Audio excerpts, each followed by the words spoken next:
Liebes Luftzeichen, herzlich willkommen bei einem neuen Wochenreading. Ich bin Madame Mystik und nehme dich heute in einen Wochenimpuls mit. Für alle Luftzeichen, schau sehr gerne auch in deinen Aszendent rein und wir starten gerade mit dem Orakel. Auch heute wieder mit dem Mystik-Orakel und die erste Karte für die Woche ist schon mal gefallen. Und zwar, wie geht's mit deinem Rucksack? Mit deinem Rucksack, der vielleicht immer noch beladen ist, oder hast du sie endlich auch ausladen und dich in die wunderbare April-Energie hineingeben mit dieser grossen Reise in die Unendlichkeit? Ja, du willst auf jeden Fall endlich die Ernte einfahren und einiges an Ballast abwerfen. Die Frage ist, machst du es auch oder hängst du an alten Strukturen fest? Denn im April ist es ganz wichtig, dass wir unsere Lebensleinwand neu gestalten und nicht an alten Strukturen festhängen, aus Sicherheitsgründen oder wie auch immer, Sicherheitsempfinden. Oder wie man so schön sagt, lieber die bekannte Hölle als der unbekannte Himmel. Genau. So, wir schauen jetzt aber gerade noch, mit welcher Belastung geht das ein. Und zwar kommt die Karte die Reise.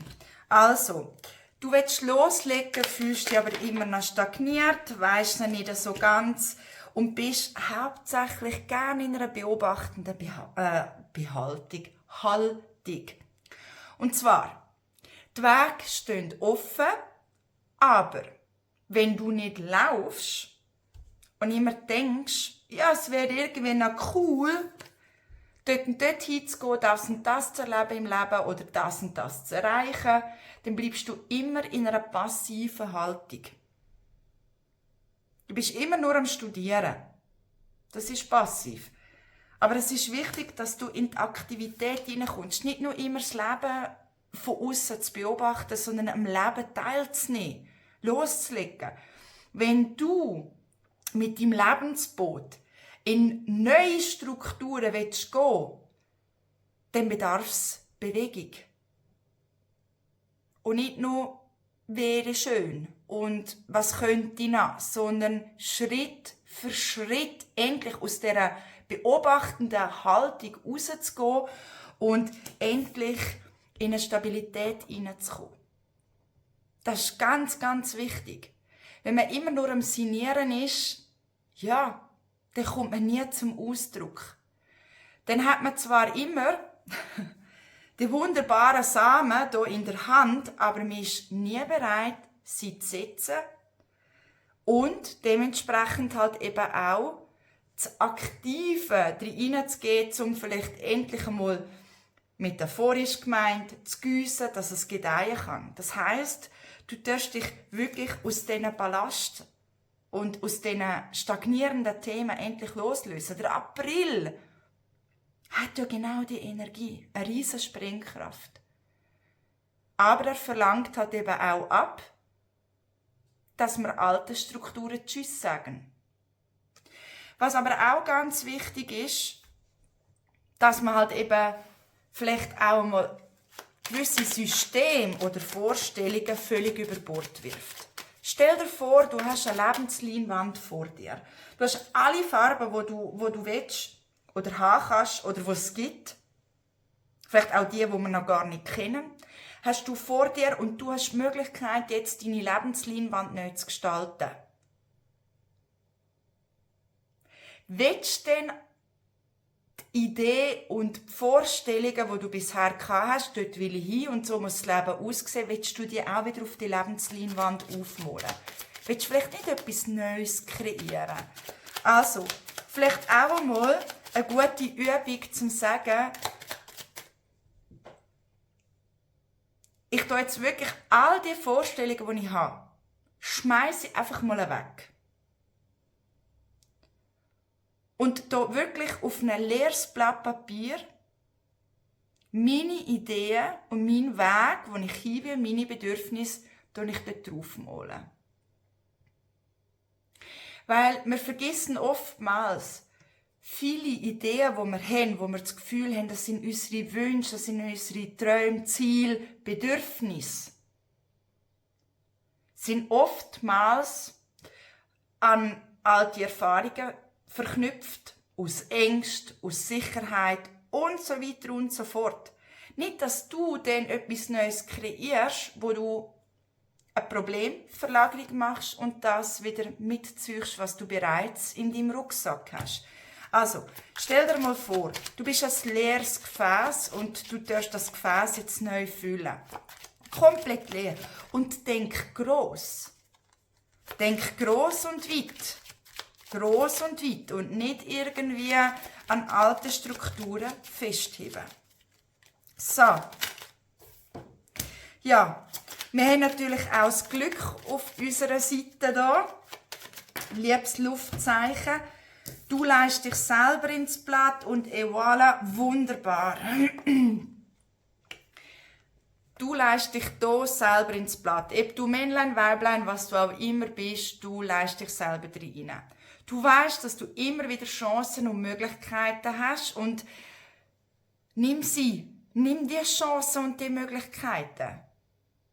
Und du musst keine Angst haben, es ist nicht in Stein gemeißelt. Du kannst mal etwas ausprobieren und ja, wenn es dir nicht gefällt, dann machst du halt einen anderen Weg. Es ist ja egal.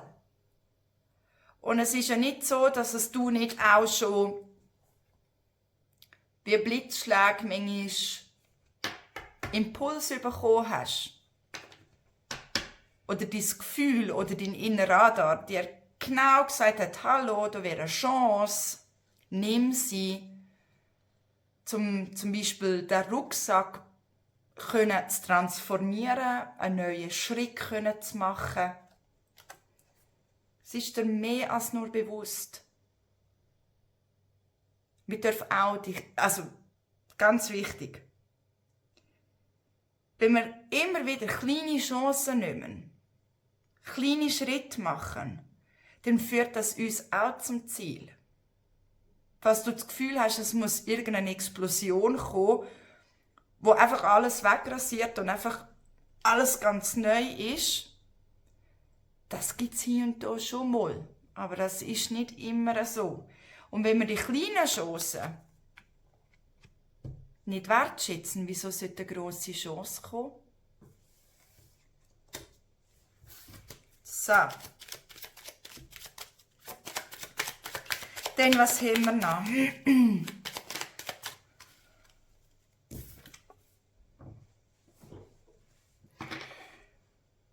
Thema Suchtkarte haben wir alle nicht so gern. He?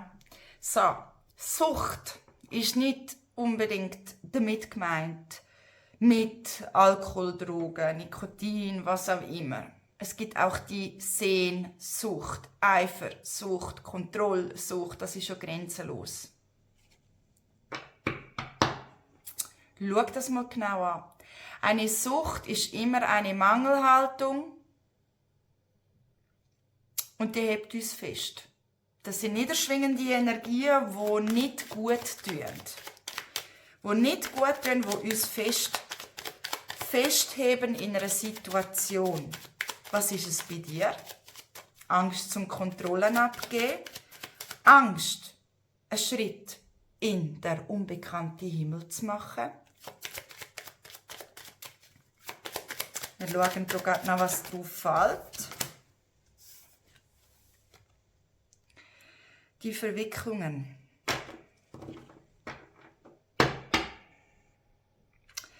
Ja, liebes Luftzeichen. Jetzt kommt das Thema, das vielen nicht bewusst ist. Und zwar, wenn man eine lange Zeit, sehr eine lange Zeit,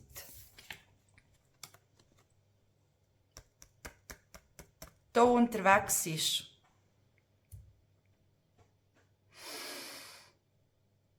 klingt blöd, aber kann das auch zu einer Sucht werden. Man hat sich so daran gewöhnt, dass das Leben ein Kampf ist, dass das Leben aus Verwicklungen besteht, um sich auch zu spüren,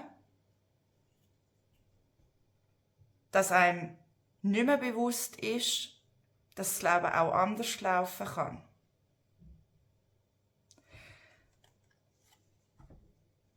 Für die einen vielleicht jetzt nicht verständlich. Aber der Mensch ist so ein Gewohnheitstier,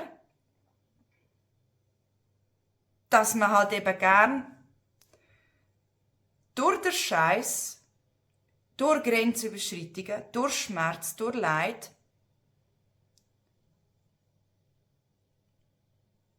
auch ein Suchtpotenzial kann entwickeln. Ich hoffe, du verstehst, was ich meine. Du allein kannst den Kampf ablegen. Ist es nicht so, mehr eine Frage, sinniert drüber, dass man sich so daran gewöhnt hat, dass das Leben immer nur in Verwicklungen, in scheiß Umständen stattfindet, dass es so zur Gewohnheit geworden ist, dass man es schon fast braucht. Das Leben darf frei sein. Das Leben darf unbeschwert sein. Aber das geht nur, wenn man die Rüstung ableitet.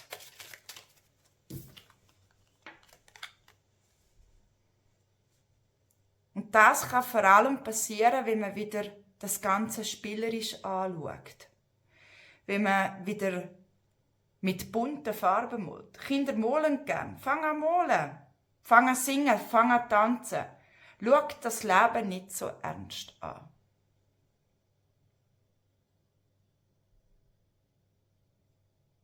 Das ist ein grosses Thema, liebes Luftzeichen. Wenn man sich so an den Scheiß gewöhnt hat, dass man wie ein kleines Suchtpotenzial hat, um sich zu spüren oder als Ausrede zu nehmen. Es ist ja schon immer so gelaufen, wieso soll es anders laufen? Die Verwicklungen. Wenn du das Gefühl hast,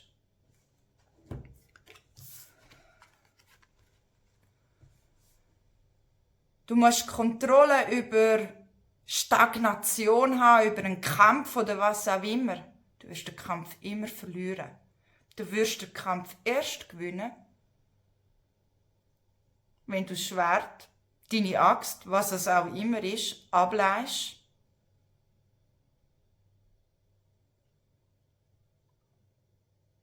Und dich im Lebensfluss hingibst. Und das spielerisch. Das Leben als wundervolle Spielweise anzuschauen.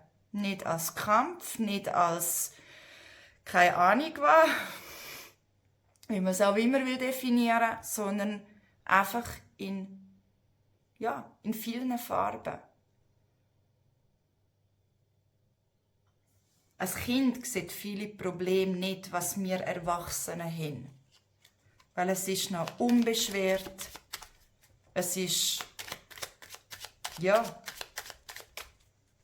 noch nicht, die Festplatte dort oben ist noch nicht so programmiert und vergiftet und hat Strukturen abgespeichert. Tut im inneren Kind auch etwas Gutes diese Woche, liebes Luftzeichen. So, eine Botschaft zum Schluss.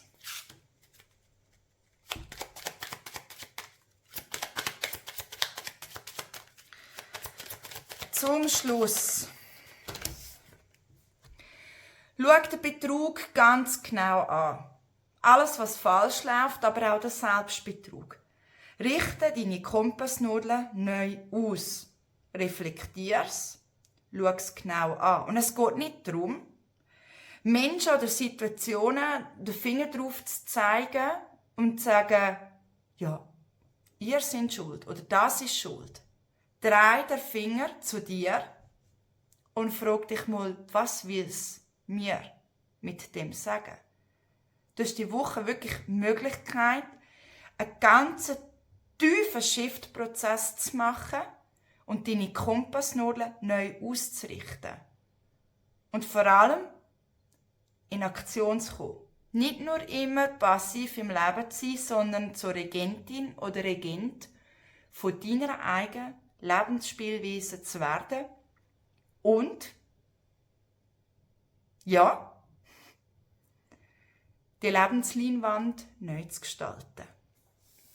Und somit wünsche ich dir ganz eine gute Woche und bis zum nächsten Mal.